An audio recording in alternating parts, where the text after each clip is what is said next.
আকর্ষণ করেছে। রাফা হল গাজা উপত্যকার সবচেয়ে দক্ষিণে ৫৫ কিলোমিটার আয়তনের একটি শহর এবং রাফা ক্রসিং হল মিশর আর গাজা ভূখণ্ডের মধ্যে একমাত্র সীমান্ত পারাপার পথ, যেটা মিশরের সিনাই মরুভূমি ঘেঁষে অবস্থিত।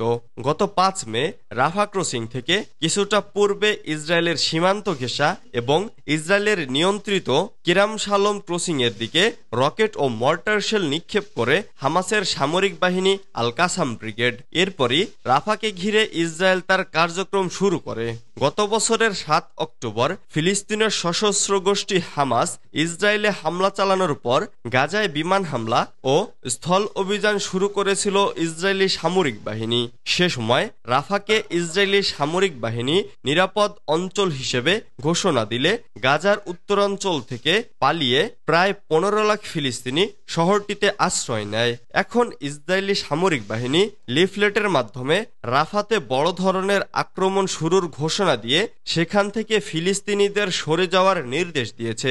এরপর রাফাতে আশ্রয় নেওয়া ফিলিস্তিনিরা শহরটি ছেড়ে যেতে মরিয়া প্রচেষ্টা চালাচ্ছে। বেশিরভাগই মধ্য গাজার দেইর এল বালাহ শহরের দিকে পা বাড়িয়েছেন। ইসরায়েলি সেনাবাহিনীর সম্প্রচারিত এক ভিডিও ফুটেজে দেখা যায় রাফার ফিলিস্তিনি অংশে ইসরায়েলি ট্যাঙ্ক প্রবেশ করছে। এছাড়া আকাশ থেকে বোমাবর্ষণ চলছে।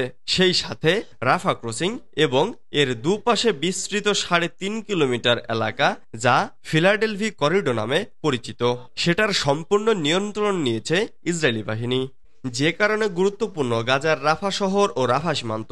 ফিলিস্তিনের গাজা উপত্যকার সবচেয়ে দক্ষিণে রাফা শহরে ইসরায়েলি সামরিক বাহিনী হামলা শুরু করার পর থেকে রাফা শহর এবং রাফা ক্রসিং আবারও বিশ্বের দৃষ্টি আকর্ষণ করেছে।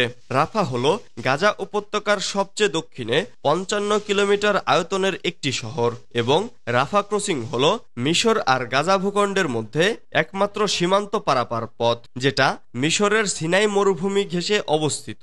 গত ৫ মে রাফা ক্রসিং থেকে কিছুটা পূর্বে ইসরায়েলের সীমান্ত ঘেঁষা